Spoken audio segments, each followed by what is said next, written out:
А вы слышали о рейсе «Призраки» малазийских авиалиний?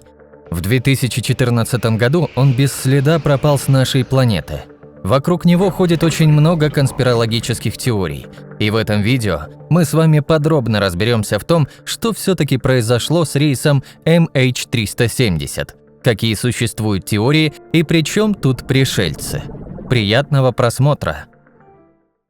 8 марта 2014 года Boeing 777-200ER вылетел из Куала-Лумпур в Пекин. Это был плановый рейс под номером 370 малазийских авиалиний. Лайнер взлетел в 0 часов 42 минуты и должен был приземлиться спустя несколько часов. Но до сих пор он этого не сделал. Рейс «Призрак», так его начали называть. Он перестал выходить на связь с диспетчерами спустя всего 40 минут после начала полета. При этом он также пропал с радаров. Как было выяснено позже, самолет еще около 7 часов продолжал свой полет. Пилоты не отвечали ни на вызовы с Земли, ни на звонки по спутниковому телефону, ни даже на текстовые сообщения, которые посылаются по специальной авиационной системе ACARS. Из-за этого диспетчерам не было известно абсолютно ничего о его местоположении.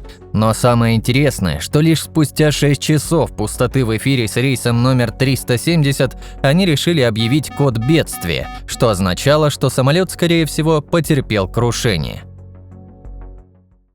Еще до начала поисковых работ в интернете стали появляться разные конспирологические теории о том, куда мог пропасть самолет. И я нашел самые интересные специально для вас. Один австралиец утверждает, что он уже давно нашел самолет в целости и сохранности при помощи спутниковых снимков с платформы Google. Правда, делиться ими он не горит желанием, а хочет лично провести спасательную экспедицию. Для того он собирает пожертвования для организации похода куда-то в джунгли. Честно говоря, я не особо доверяю этому человеку. Какой смысл ему не оглашать местонахождение самолета, если он действительно его знает? И почему он собирает деньги для экспедиции, если государство сделает все это бесплатно и самостоятельно? Звучит так, будто кто-то захотел заработать на горе других людей. А следующая теория звучит куда более интересно. По заверениям нескольких местных жителей, они видели лайнер, пролетающий над ними в тот день. В это же время за ним летела какая-то ракета. Спустя несколько минут раздался взрыв. Самолет сильно снизился, сменил курс и улетел в океан. При этом на нем был пожар и задымление. Но и эта теория разбивается в пух и прах, так как военные диспетчеры не обнаружили никаких следов крылатых ракет. К тому же след от горящего самолета сохранялся бы в небе очень долго, из-за чего его можно было бы быстро обнаружить.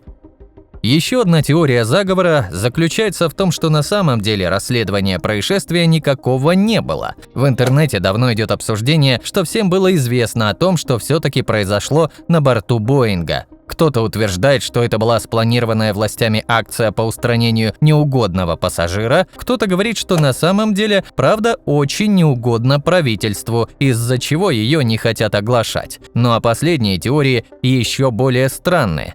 Все чаще и чаще начали говорить о том, что на рейс напали инопланетяне. Некоторые источники утверждают, что пилоты сообщали о неизвестном летательном аппарате неподалеку от них. При этом этот аппарат был оборудован маскировочной системой, чтобы он не попадал под действие радаров. Собственно, это и объясняет, почему никаких других объектов возле самолета диспетчера не видели. Так вот, по этой теории НЛО перехватили управление лайнером при помощи внеземных технологий и просто угнали его. По этой версии инопланетяне забрали всех членов экипажа и пассажиров на опыты при помощи специального портала. При этом на самолете никого не осталось, из-за чего на сообщения диспетчеров никто и не отвечал. Пришельцы специально изменили курс лайнера в сторону океана, а после просто улетели.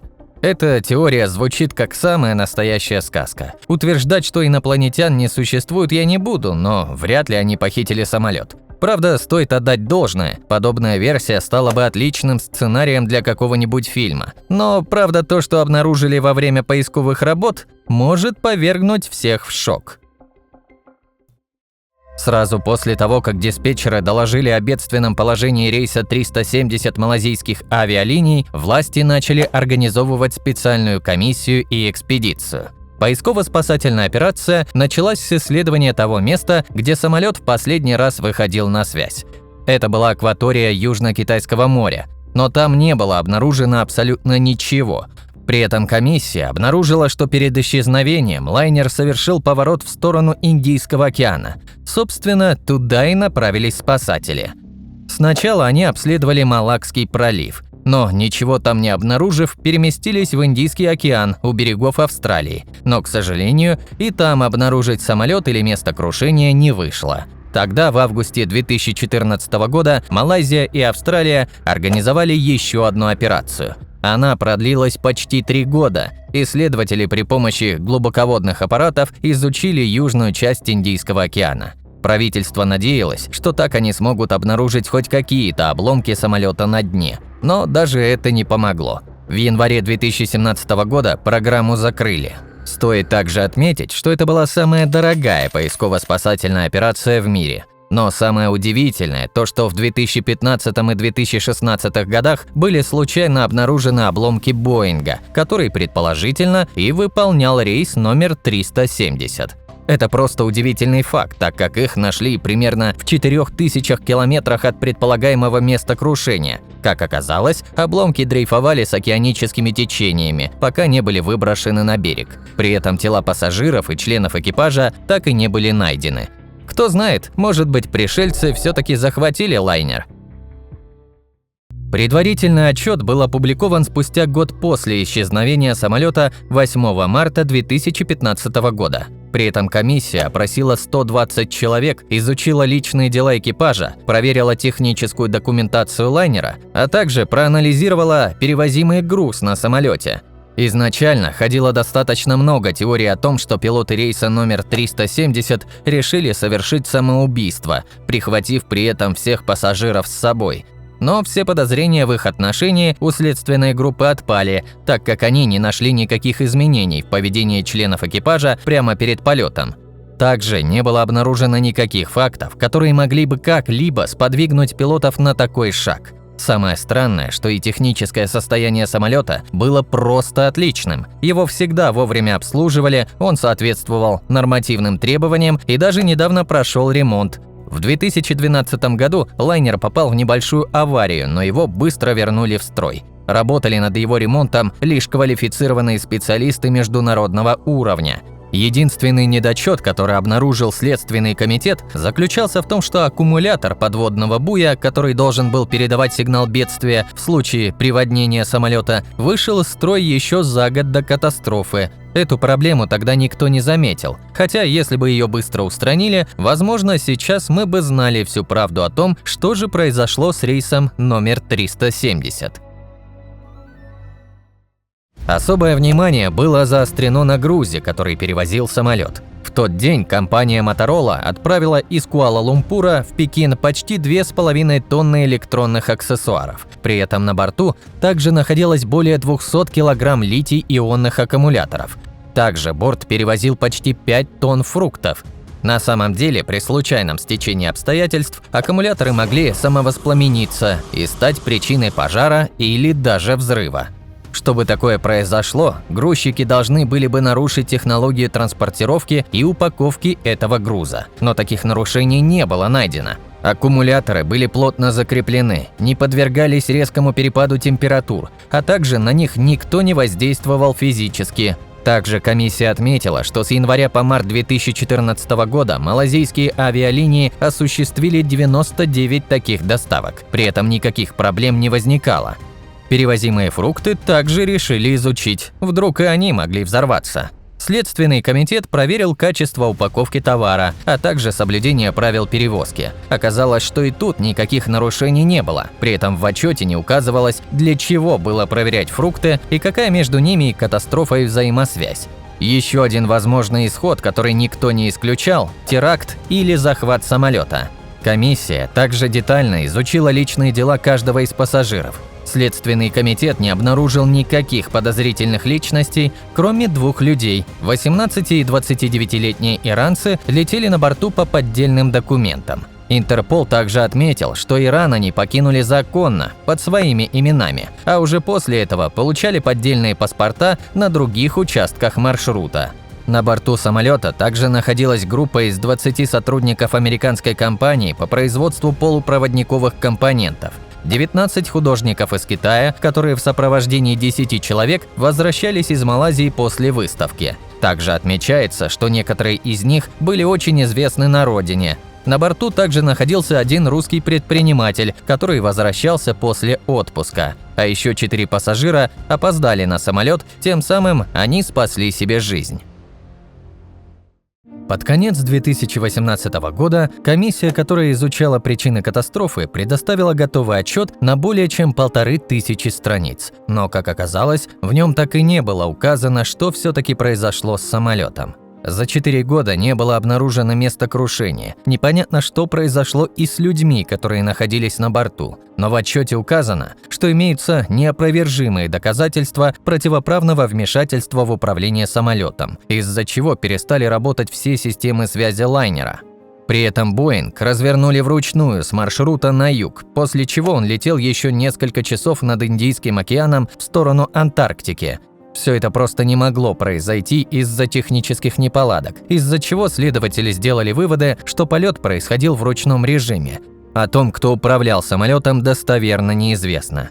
Наиболее популярным считается мнение, что главный пилот этого рейса решил совершить самоубийство, попутно убив всех пассажиров. Все дело в странном стечении обстоятельств. Обыски проходили в домах не только наиболее подозрительных пассажиров, но и пилотов. Так вот, в квартире 53-летнего командира воздушного судна Захари Ахмад Шаха был обнаружен самодельный авиатренажер-симулятор для полетов, и он привлек огромное внимание следователей. Дело в том, что за месяц до рейса номер 370 Захари удалил из памяти тренажера буквально всю информацию о своих виртуальных перелетах. Естественно, о том, летал ли он над Индийским океаном, было неизвестно, но есть один достоверный факт. Командир воздушного судна тренировался в посадке самолета на различные аэродромы в этом районе. При этом он брал такие места, где взлетно-посадочная полоса была длиннее километра, что отлично подошло бы для Боинга. Под эти параметры подходила военная база США Диего Гарсия, международный аэропорт Мали на Мальдивах, а также другие аэропорты в Индии и Шри-Ланке. Правоохранительные органы изъяли тренажер для детального изучения и восстановления удаленной информации. Спустя некоторое время вышло официальное заявление о том, что никаких подозрительных данных на авиасимуляторе не было обнаружено. Еще один факт, о котором стало известно, было то, что буквально за пару минут до вылета рейса 370 малайзийских авиалиний командир воздушного судна совершил звонок по своему мобильнику. Он разговаривал с человеком, который приобрел сим-карту по поддельным документам. Тот звонок длился около 2 минут, но достоверная информация о том, что обсуждал Захари Ахмад Шаха вместе с неизвестным, комиссия не предоставляет. Возможно, у них и нет записи того разговора. Но, как оказалось, доверять официальным источникам не стоит. Даже комиссия о пропаже Боинга о многом умалчивала и даже врала в своих отчетах. В 2016 году в американском издании New York Magazine опубликовали информацию о том, что командир рейса 370 за месяц до пропажи самолета моделировал схожий полет. Издание ссылалось на оказавшийся в их распоряжении секретный документ следствия. Захари Ахмад Шаха производил моделирование в компьютерной игре Microsoft Flight Simulator 10. При этом он также достиг на виртуальном Боинге примерно той же части Индийского океана, после чего его топливо закончилось и самолет упал в воду. Самый удивительный факт в том, что маршрут настоящего полета в точности соответствовал смоделированному. Самое страшное то, что эту информацию подтвердил министр транспорта Малайзии. Он сообщил о том, что в компьютере командира воздушного судна рейса 370 находилось множество различных маршрутов. Среди них был и тот, что обрывался в Индийском океане. Но, по мнению чиновника, никаких доказательств умышленного управления самолетом нет. Как он сказал, один полет из 1000, которые содержатся в памяти авиасимулятора, не может использоваться для подтверждения теракта. В конце видео я бы хотел поделиться своим мнением о том, что все-таки произошло с рейсом малайзийских авиалиний под номером 370. Конспирологические теории о нападении инопланетян мы сразу отвергаем. К сожалению или к счастью, пришельцев еще никто и никогда не видел, как и достоверных фактов похищения людей. Мне кажется, что все-таки виновен в происшествии командир воздушного судна. Вполне возможно, что он давно планировал террористический акт. На это указывают косвенные факторы – авиасимулятор и звонки неизвестным. Скорее всего, все пассажиры лайнера погибли в тот день, а их останки, как и обломки самолета, не могут найти до сих пор, потому что в океане очень сильное течение, да и сам лайнер мог затонуть почти полностью уцелевшим, а все тела погибших либо остались на борту, либо были съедены морскими обитателями. Также мне кажется, что это дело далеко не чистое, ведь правительство намеренно скрывало детали расследования от нас. В общем, остается только надеяться, что когда-нибудь тайное станет явным. Спасибо за просмотр, подписывайтесь на канал, ставьте лайки этому видео, если оно было полезным и интересным, и до встречи в следующих видеороликах. Пока!